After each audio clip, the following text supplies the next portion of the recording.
Estamos em plena semana dos seminários. De mais a mais, celebramos esta semana, dia 4 passado, o dia de São Carlos Borromeu.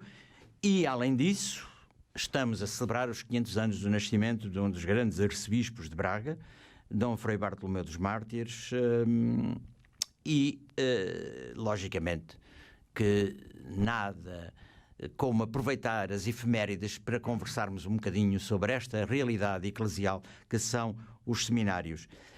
Os meus convidados têm responsabilidades nos seminários de Braga, no chamado seminário menor e no seminário maior, que hoje já não anda muito por aí essa designação, mas digamos que nós, os comuns dos mortais, é por aí que conhecemos. Eu perguntava aos meus convidados, situando-os um bocadinho neste contexto. Dom Frei Bartolomeu dos Mártires, São Carlos Borromeu, Semana dos Seminários. Parece um pot-pourri, quer dizer, uma salgalhada, mas não é, pois não. Antes de mais, então, muito boa noite e agradecemos o convite que nos fizeram para estarmos presentes aqui neste momento, para partilharmos um pouco daquilo que vem sendo a nossa experiência. E procurando, de facto, ir agora diretamente na resposta à questão que o Dr. Carlos faz, eu penso que são todo um conjunto de efemérides e acontecimentos que nos podem ajudar a valorizar o papel do seminário ao longo da história. Acho que, olhando essas figuras, esses dois contemporâneos, São Carlos Borromeu e Frei Bartolomeu dos Mártires, de facto foram dois homens que na Igreja procuraram sublinhar, num tempo em que o clero atravessava de facto as suas grandes dificuldades e a formação destes pastores também. Os dois, saindo do Concílio de Trento, ficaram muito entusiasmados e, ao chegarem às suas dioceses, foram os grandes impulsionadores. E penso que a partir deles percebemos, ou podemos entender melhor e compreender melhor, o papel que o seminário teve e que pode continuar a ter, desde que, na fidelidade ao Senhor, procura encontrar formas sempre novas e ajustadas a cada tempo para a formação dos seus presbíteros. O Concílio de Trento, nós comemoramos o ano passado, se não me erro, também uma efeméride relativa ao Concílio de Trento. O Concílio de Trento veio criar uma dinâmica que é nova, porque o seminário, enquanto instituição totalmente vocacionada para a formação do futuro clero, não existia, tal como o Concílio de Trento, e sobretudo, como referiu, com o papel determinante de São Carlos Borromeu e do seu grande amigo Dom Frei Bartolomeu dos Mártires, é uma novidade. E essa novidade é aplicada depois em Braga de forma pioneira, não é? De facto, é verdade. O Concílio de Trento leva a que se compreenda, ou melhor, que os padres conciliares tomam consciência que há uma necessidade de uma reforma muito grande na formação dos sacerdotes. A formação até então era uma formação possível, mas que apresentava muitas lacunas, e então os padres conciliares saíram de Trento com este grande objetivo de fundarem casas onde se pudesse providenciar melhor a formação dos futuros pastores. E, de facto, desses padres conciliares que estiveram presentes, dois grandes homens foram, de facto, grandes impulsionadores. São Carlos Borromeu, na Diocese de Milão, com esse papel de zelo e de apostar nesta casa que é os seminários, da formação nos seminários, e depois na Arquidiocese de Braga, no dito Colégio de São Paulo, que depois veio a ser, de facto, mais tarde, o Seminário Conciliar, onde foi e onde se apostou nesta formação dos futuros sacerdotes. De facto, a formação até então era não tão institucional, ou não estava apenas numa instituição, não tão formalizada, não tão clara, que depois, aos longos dos tempos, e sobretudo a partir de Trento, recebe um grande impulso, e a partir de então há uma forma mais institucionalizada de formar os futuros pastores. Eu li recentemente, e já devia ter lido há muito mais anos, mas como não sei latim, apanhei a primeira oportunidade de ler em português O Estímulo dos Pastores, de Dom Frei Bartolomeu dos Mártires, que foi muito seguido por São Carlos Borromeu. E ainda hoje é atual, de tal modo atual, que foi distribuído no Segundo Concílio do Vaticano a todos os padres conciliares. É interessante como, número redondo, 500 anos depois, este livro continua a ter uma atualidade e uma aplicação espantosamente vibrantes e acutilantes. E do Vaticano II, se calhar poderíamos dar um salto em 2014, em julho de 2014, tivemos uma ação de formação aqui em Braga, com as 4 dioceses, onde Frei Bartolomeu dos Mártires foi bispo, e tivemos, de facto, essa formação que partiu, de facto, dessa obra. E eu acho que é importante, e cada tempo é único, sem dúvida, mas as problemáticas humanas têm constantes. E eu acho que é a maneira fecunda de olharmos a história dessa forma que nos ensina em cada tempo a estarmos, mas com a fecundidade da memória que a história nos pode dar, e a partir daí sermos capazes de rasgar novas estradas, novos caminhos, mas sempre a partir desta questão da memória, porque a memória coloca-nos num rumo e não nos deixa tanto à deriva. Ela tem esse papel importante e preponderante muito para importante. Isso, não é? Não viver no passado, sim. Mas que o passado alimente o presente. Exatamente. Não é? João Paulo II, Eclésia na Europa, entre outros. O reitor do Seminário Menor tem estado calado. Este tema dos seminários, eu perguntava-lhe, provavelmente estou errado, se são, isto usando a linguagem muito correta, da hermenêutica da continuidade, das chamadas escolas claustrais que existiam nos mosteiros e também nas catedrais. Isto é, crianças que eram entregues aos mosteiros, nomeadamente aos mosteiros beneditinos ou cister, mais colonicenses do que propriamente cister, e nas próprias escolas catedralícias, que davam a formação a crianças e jovens. Os seminários menores poderão de qualquer maneira inserir-se nessa linha, ou são uma novidade que nada tem a ver com essas escolas, ainda que indiretamente, obviamente que não são uma cópia, nem poderiam ser. Sim, ainda que possam beber um pouco aí, no nosso caso concreto do Seminário Menor de Braga, que este ano festejamos 90 anos da sua presença no edifício da Tamanca, tem uma origem um pouco diversa, e vem muito no espírito também conciliar de que acabamos de falar. No último quartel do século XIX, numa preocupação constante de que os candidatos ao Seminário Maior pudessem ter a melhor preparação possível, o Monsenhor Fernandes Lopes iniciou aquilo que chamou os seminários de preparatórios, que são, no fundo, são hoje os seminários menores, né? Com esta preocupação sempre muito, muito, muito próxima de preparar bem aqueles que, de alguma forma, já manifestavam uma vocação sacerdotal e, portanto, esta vontade também de frequentar o seminário maior. Portanto, mais do que essas escolas, vem muito de proporcionar, como hoje se procura pelos mais diversos modos, seminário menor, pré-seminário ou outras formas de acompanhamento, de facto, o acompanhamento necessário para que um jovem coloque esta possibilidade de ser presbítero, possa ter esta etapa de preparação antes do seminário maior. Quer dizer, criar um sistema ecológico, digamos assim, que favoreça o despertar de uma possível vocação de consagração pelo sacerdócio. E mesmo depois desse despertar vocacional, a preparação, sobretudo naquelas dimensões da formação mais profundas, seja a nível das qualidades humanas, espirituais, mesmo intelectuais, porque era uma preocupação de ontem e é uma preocupação de hoje, não é? Uma boa preparação intelectual que depois permita também fazer o curso de teologia e a filosofia que está inerente, não é? Portanto, não só um acompanhamento vocacional, por um lado, ou um primeiro acompanhamento, um primeiro discernimento, se quisermos, mas ao mesmo tempo também para aqueles que se propõem passar ou seguir para o seminário maior, terem a preparação adequada. E levarem uma boa pedalada, passa a linguagem. Sim. Nós vimos assim genericamente a realidade, enfim, lato sensu do seminário, a origem, e aproveitando estas efemérides que foram evocadas há bocadinho, e que é bom não as ter ausente, como disse o Sr. Cônego há bocadinho, é muito importante não perder a memória, não é? Dizia, São João Paulo II dizia que de facto os europeus parecem um povo amnésico, perdeu a memória, não é? E de facto somos órfãos da memória, e é bom que não se perca a memória, porque a memória ajuda a melhorar o presente, a corrigir o presente e a projetá-lo no futuro. É isso.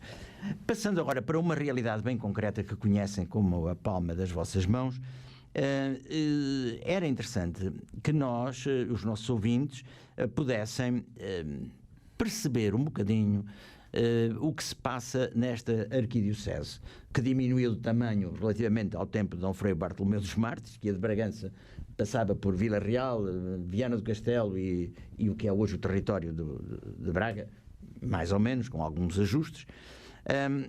No entanto, a população hoje é muito maior do que, somando estas dioceses todas. Hoje, a diocese de Braga tem mais habitantes do que tinha no tempo de Dom Frei Bartolomeu dos Mártires, todo este grande território. E os acessos são mais fáceis, etc. Não vale a pena falarmos do ponto de vista demográfico, mas um pouco a caracterização destes dois grandes polos seminarísticos que há, diocesanos, que há em Braga. Isto é, o Seminário Menor e a Faculdade de Teologia, que não é só para seminaristas, mas centrando-nos no seminário que tem as vocações mais próximas da ordenação presbiteral. Quantos seminaristas tem um e outro? O Seminário Menor, 21 seminaristas, praticamente todos os arciprestados da diocese, julgo que é a exceção de 2, predominantemente do ciclo secundário, embora um ou outro também seminarista ainda do terceiro ciclo. E diga uma coisa, são 21, pronto, e não estão todos no mesmo nível académico, digamos assim. Já vimos que a sua origem é diversificada. Como é o dia-a-dia deles? Bom, eu penso que o dia-a-dia é comum a qualquer adolescente da sua idade, naquilo que são as tarefas principais do dia, da vertente escolar, do estudo, com 2 características muito próprias. Por um lado, a vida em comunidade, esta experiência de viver em comunidade com outros coetâneos e com os formadores, onde procuramos partilhar a vida e neste acompanhamento ajudar a maturação do discernimento vocacional, e depois também com momentos em comunidade de oração diários, não é? Porque de facto, para nós também a oração é um momento, ou é um tempo muito fundamental, porque se a vocação é a vontade de Deus também a nosso respeito, eu só posso descobrir nesta intimidade e neste diálogo com Deus. Portanto, diria que não é um ritmo muito diferente, se quisermos, de uma família numerosa, bastante numerosa. Somos 24 elementos diariamente no seminário, com tudo aquilo que é a parte humana, académica, mas com estas 2 vertentes muito particulares. A presença da oração ou dimensão espiritual e depois esta experiência de vida em comunidade.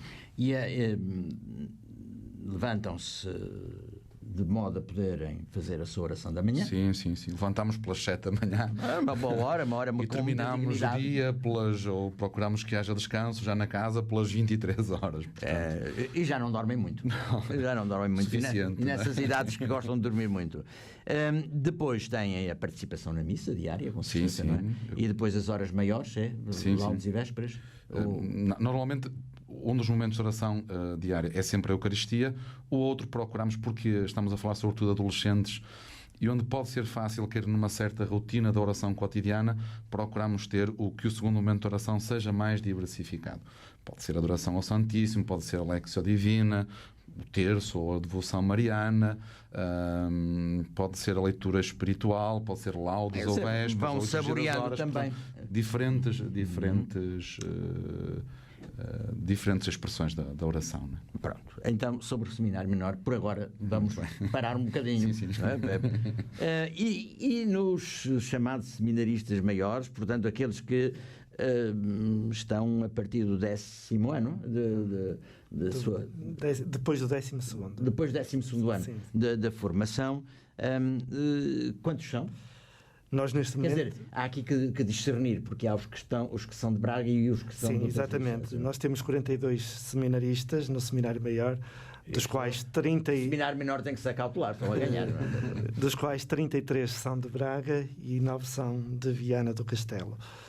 E, de facto, os nossos seminaristas temos desde o 1º ao 5º ano de Teologia, e há uma diversificação, uma diversidade de idades de seminaristas que terminaram, que é um número significativo, o 12º ano, Mas temos também um grupo já considerável também, que já fez uma formação superior e que vem mais tarde. Portanto, vem mais tarde e que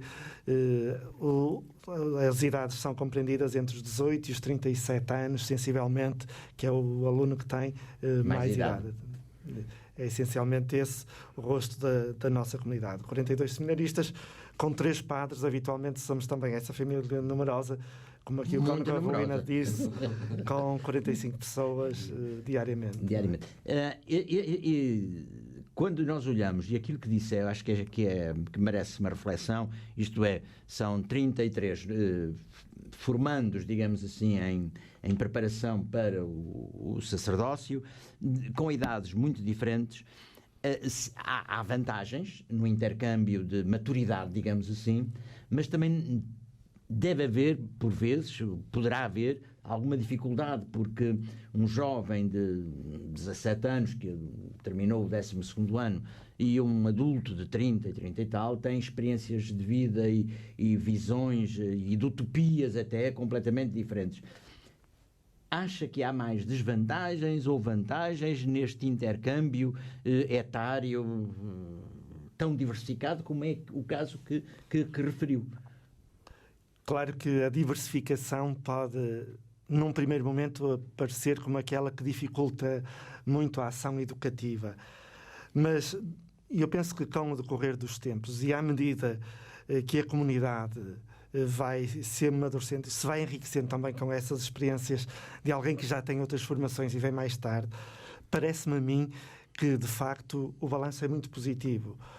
Porque nós, às vezes que temos mais idade, crescemos com as utopias, se quisermos, usando as palavras que disse, com os ideais, às vezes, um pouco ousados dos mais jovens, mas muitas vezes os mais jovens, com essas utopias ou esses ideais também, assim, muito, muito levantados, precisam da nossa experiência, precisam, de facto, de descer um bocadinho à terra e de perceberem que a vida, e na vida, há jovens, há pessoas mais adultas, há pessoas mais amadurecidas. Penso que o seminário pode também aí, e nesse aspecto, ser uma boa casa de formação, porque possibilita a experiência daquilo que é a realidade social. Sabe uma coisa que, e estou a dizê-lo em público pela primeira vez, ainda que eu tenha pensado inúmeras vezes, e que tem a ver com o que acabou de dizer. A mim, eu nunca andei no seminário, mas uma coisa que me impressiona positivamente é que os ex-seminaristas, normalmente, quer os que seguiram a via sacerdotal, quer aqueles que seguiram outro caminho no celibato ou no matrimónio, formam frequentemente grupos muito coesos de amizade, isto é, dá a sensação que o tempo e o espaço que conviveram juntos no seminário foi um tempo de enriquecimento nas relações humanas interpessoais. Ou não estou errado, pois não? Eu espero que não, porque, como disse o Cónigo, é a minha sensação, como disse o Cónigo Avelino, é empírico, é o que eu vejo. Sim. É uma das características, uma das grandes riquezas, não única, mas uma das grandes riquezas que o seminário potencia, que é a vida comunitária. E naquilo que ela tem, na sua expressão da sua verdade. E na vida comunitária, como vida comunitária, há tensão, mas depois essa tensão fecunda a própria relação. E, portanto, quando falamos do tempo de seminário como tempo de vida comunitária, não é para sonharmos essa comunidade onde tudo funciona de modo ideal. Pensamos que tudo é tudo muito certo, muito como nós idealizamos. Romântico. Não. Exatamente, dessa forma romântica de ver a vida. Não. Eu acho que as relações vêm porque quem vive numa comunidade, que é um seminário, experiencia, ou experimenta, se quisermos, a realidade do que é uma vida em comunhão. Onde dizemos, onde avançamos, onde às vezes estagnamos, às vezes até recuamos, mas o que é certo é que depois desse momento a gente sai mais enriquecida. E o que dizia o Dr. Carlos de facto é verdade, porque o tempo vai amadurecendo e vai nos distanciando desses momentos até de tensão, e percebemos ainda de forma muito mais fecunda como é que eles nos criaram relações mais saudáveis e mais sinceras do que no tempo em que as vivemos. Eu, quando era menino e moço, que já vai há muitos séculos, ouvi esta expressão muito, muito interessante de alguém muito mais velho do que eu, que dizia: pois, acalma-te, aos 20 anos toda a gente é bombista e aos 40 são bombeiros. E isto é significativo. Eu nunca andei a pôr bombas, evidentemente. Evidentemente não, quer dizer, é verdade, não há evidência nenhuma no que eu estou a dizer. Eu nunca andei a pôr bombas, mas serenei muito mais pela idade. E esse enriquecimento de grupos de diferentes idades que se cruzam num cotidiano que é idêntico, serena uns e também estimula os outros, não é? Porque os mais idosos a tendência é enquistarem, enquanto que os mais novos picam, vão para a frente. Mas agora vamos a outras coisas, porque eu já fiz a pergunta para os seminaristas mais jovens, para os seminaristas mais velhos, que estão mais adiantados nos estudos, quais são as rotinas? Isto é, um dia tipo. Um dia tipo no seminário, habitualmente o nosso levantar também é pelas 7 da manhã. Temos habitualmente no dia 2 momentos de oração comunitária, tal como no seminário menor, que vamos variando. E porquê que vamos variando? Precisamente estamos a formar padres seculares, isto é, que vão ser párocos. E nas paróquias não vão encontrar a vida comunitária. Sim, não é um mosteiro. Não é um mosteiro. E, portanto, aquilo que procuramos no seminário é sensibilizar, é educar, é formar para a importância, no caso da oração, que terá de acontecer nos moldes em que cada um, no seu dia-a-dia, como pastor de uma determinada comunidade, for, de certa forma, organizando o seu programa de vida. Além dos 2 momentos de oração, um habitualmente de manhã, outro mais ao final da tarde ou noite, temos também, a manhã é reservada para aulas. A parte da tarde, uma parte da tarde é reservada essencialmente para o estudo e para atividades complementares, um dia de desporto. Procuramos também incentivar, incluir tempos para a dedicação à cultura, tempos de formação musical, todo um conjunto de formação que durante a parte da tarde fazemos. Do meio da parte até ao final do dia, habitualmente, além da oração, é sempre também um momento de trabalho individual e de estudo. Há de certeza que estão muitos ouvintes extremamente curiosos em saber. Esse nível é um nível de uma licenciatura, não é? É um mestrado integrado neste. Sim, quer dizer, exatamente. Agora com Bolonha, evidentemente. Com Bolonha, exatamente. Eu sou pré-Bolonha. Sou da pré-história. Somos todos. Mas nessa formação académica superior, digamos que há algumas áreas que são estruturantes e que, com certeza, durante aqueles 5 anos vão ser ampliadas e trabalhadas, enquanto que outras terão uma abordagem mais, não digo superficial, mas, enfim, mais rápida. No meu tempo havia as cadeiras anuais que davam água pela barba, e depois havia as semestrais, que também não eram fáceis, mas faziam mais ligeiramente, depois era só um semestre. O que é que estrutura? Nos seminários, nós vimos há bocadinho, um pouco é a formação académica normal, quer dizer, não terão nada de... Sim, há apenas a vertente de alguns que seguem mais a área de humanidades ou ciências. Procuramos também abrir embora o mais clássico seja as humanidades, precisamente neste diálogo também com a cultura de hoje, parece-nos também pode ser fundamental se for uma vertente que achamos que o jovem pode de facto aprofundar e desenvolver também na abertura às áreas das ciências, não é? Então nós íamos conhecer, digamos, não me vai dizer o currículo todo, não é? Não, isso é exato. Que talvez não soubesse de cor. Poderiam falhar algumas áreas que são essenciais. Evidentemente. Não, o que era importante, me parece a mim, exatamente. É. Obviamente que o grande núcleo da parte intelectual, porque há outras áreas, a parte humana, a parte espiritual, a parte comunitária, portanto, são tudo, a dimensão pastoral também, mas há um curso de teologia, que é o grande núcleo desta dimensão, onde há uma parte histórica, uma parte ligada à escritura, a teologia dogmática e também toda a teologia sistemática, também fundamental. Depois há uma parte ligada à teologia moral, liturgia e sacramentos também, outra grande área, e depois uma parte muito dedicada a toda a ação pastoral, que tem a introdução no mestrado integrado, e depois há um ano, que é o último ano, na formação inicial com a residência no seminário durante toda a semana, que é o 6º ano, onde, de facto, esse ano é muito dedicado e voltado para a ação pastoral do futuro presbítero. No concreto, exatamente. Mas muito a partir da reflexão, não é? Primeiro a partir da reflexão e depois é que são enviados para as comunidades fazerem o estágio pastoral. Portanto, o que se pretende é que saiam homens com uma estrutura intelectual razoavelmente sólida, consistente, de modo a poderem depois ser aquilo que é a sua vocação, serem pastores. Homens de Deus, para serem capazes de dizerem ao mundo as razões da sua fé, a fim de poderem promover esse pastoreio das almas do povo de Deus. Que é muito importante. O Papa Bento XVI focava muito desta dimensão. Quando questionares porquê que estás a estudar esta, aquela cadeira, o grego, o latim, procurai sempre, em tudo o que fizerdes, perceber as razões da vossa fé, porque é isso que o mundo espera dos seus pastores. De facto, o mundo espera de pastores que na sua humildade, na sua bondade, mas saibam dizer ao mundo as razões da sua fé, as razões da sua esperança. E isso, eu acho que isso é fundamental.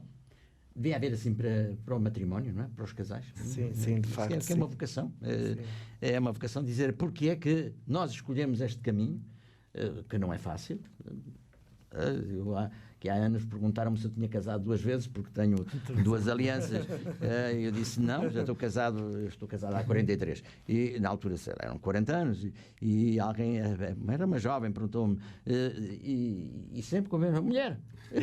Sempre, olha, nem ela nem eu somos perfeitos, mas vamos nos ajudando um ao outro. Mas era preciso que também houvesse aqui esse campo. Mas deixamos isso, vamos a outra área que nos interessa. Portanto, o que disse, eu acho que é muito importante, isto é, que saiam pessoas com uma formação sólida.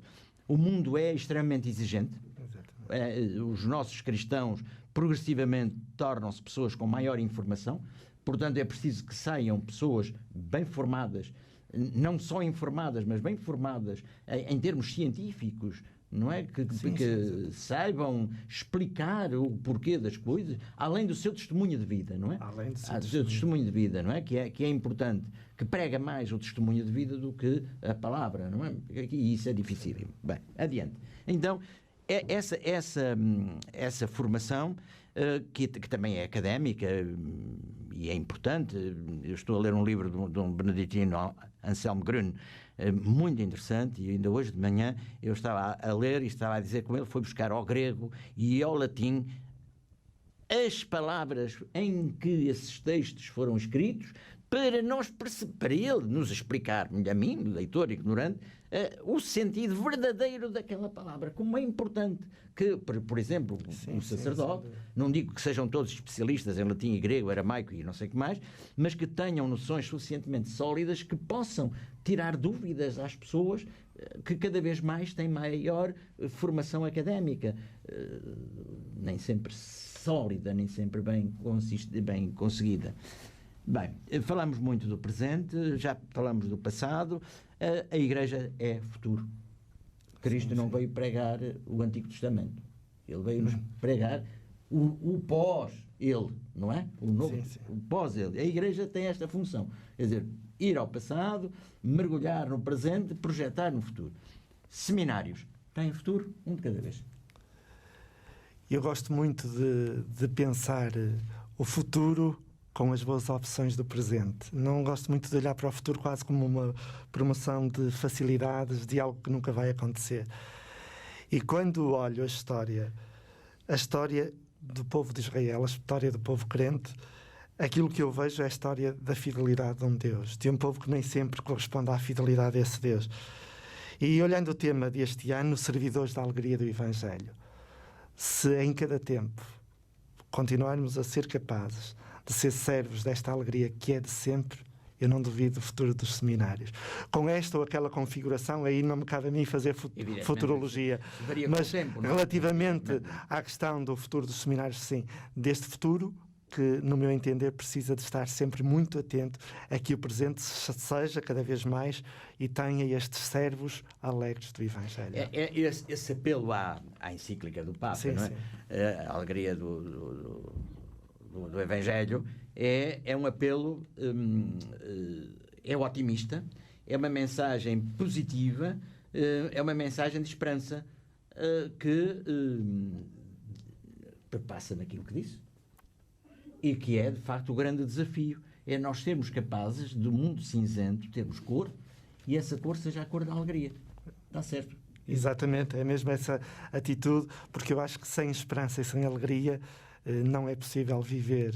E, portanto, precisamos dela, precisamos de pastores que, de certa forma, nas comunidades, se calhar sejam estes cultivadores. E mais do que estarmos contra o mundo, eu acho que é muito importante, e é um bocado isso que nós procuramos fazer, é de procurar fomentar nos nossos jovens esta sua capacidade e de resistirem a alguma coisa que os impeça de ser estes elementos de transformação desta alegria.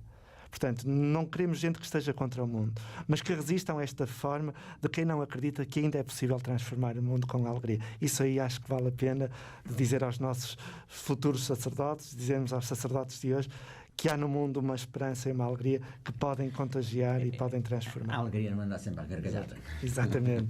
É muito mais que um sentimento, não é? É muito profundo. É verdade. Para o seminário menor é a mesma coisa. Sim, eu digo que uma alegria é uma esperança também fundada, não iludida, mas fundada, isto é, apesar das taxas de natalidade estarem a baixar, não falo disso, que isso é tragédia.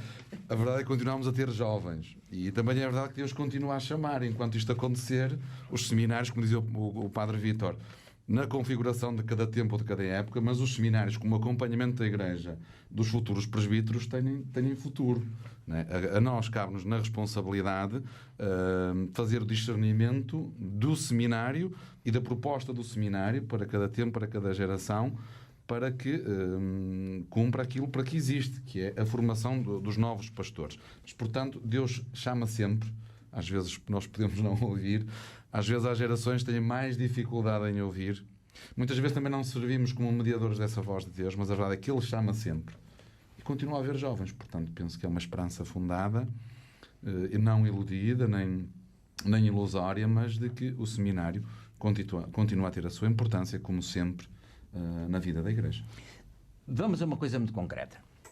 Eu quando era, os velhos, o passado, quando eu era menino e moço, lá estou eu outra vez, havia sempre à porta das igrejas 2 painéis que eu me recordo, em todas as igrejas, era um cristão que não é apóstolo, é apóstata, e vamos rezar para que haja muitos e santos sacerdotes. Será que os cristãos hoje, os nossos ouvintes, todos os que praticamos, pelo menos aqueles que vão à missa dominical, têm esta consciência de que são retaguarda orante pelas vocações? Qual é a vossa percepção? Isto não é mensurável. Exatamente. Não é? Eu acho que será difícil.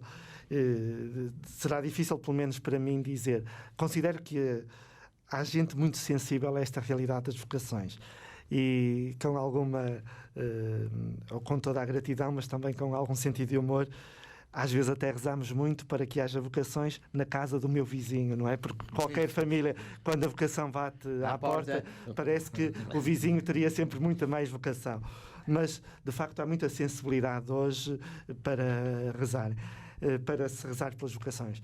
Eu acho que era muito importante, e quando falámos desta questão dos seminários, era muito importante que os crentes vissem e proporcionassem aos jovens esta possibilidade de um confronto com a vida. O que é que tu queres com a vida? Já pensaste o que é que queres com a vida?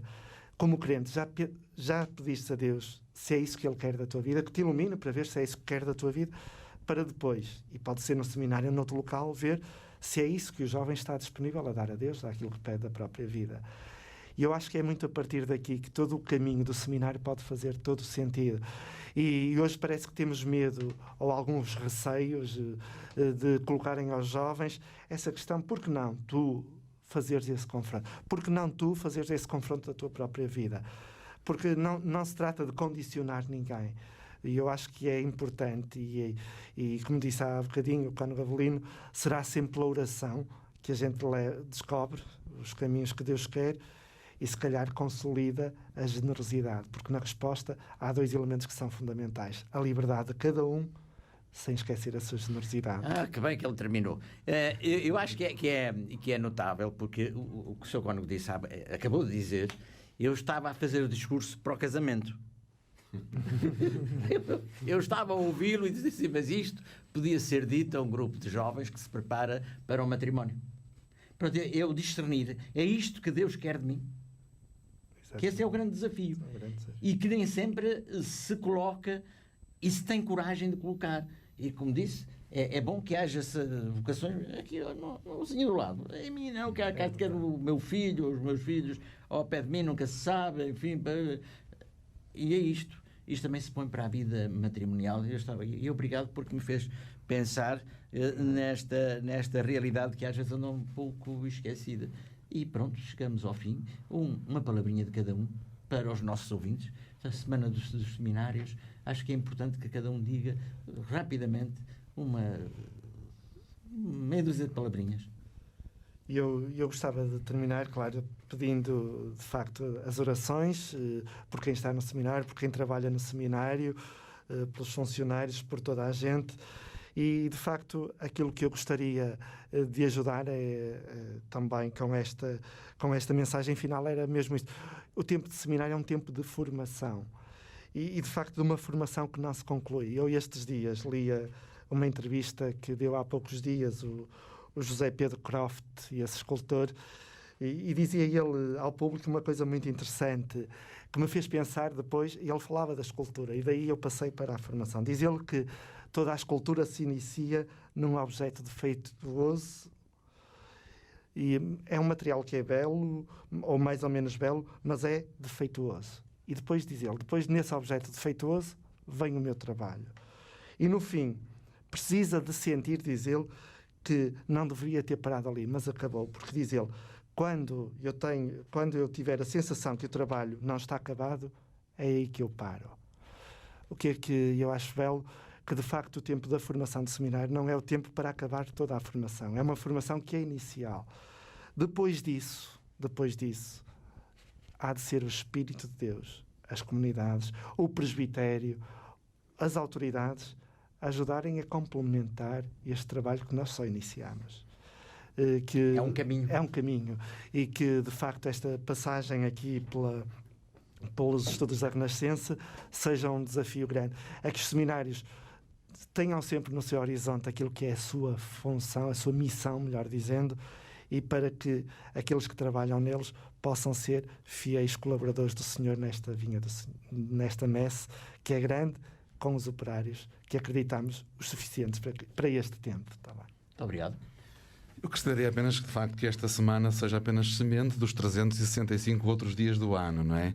Que seja sempre este tempo particular de olharmos os seminários, mas sempre numa preocupação continuada. Para nós que estamos no seminário, na responsabilidade de acompanhar, nos jovens que nos estão confiados para aprofundarem a sua vocação, mas sobretudo também nas nossas comunidades cristãs, nestes dois aspectos, de facto, que já sublinhamos aqui hoje várias vezes. Por um lado, esta importância da oração pelas vocações sacerdotais, e todas elas, o matrimónio, a vida consagrada, a vida missionária, mas particularmente então nesta semana reconhecendo a importância da vocação sacerdotal e sobretudo aos jovens e às jovens também que nos escutam, que não tenham receio de colocar a sério e em profundidade aquilo que pode ser o seu projeto de vida a partir de Deus. Muito obrigado aos dois, muito êxito para os nossos seminários. Obrigado. E que saiam de lá muitos e santos sacerdotes. Obrigado, então. Muito obrigado.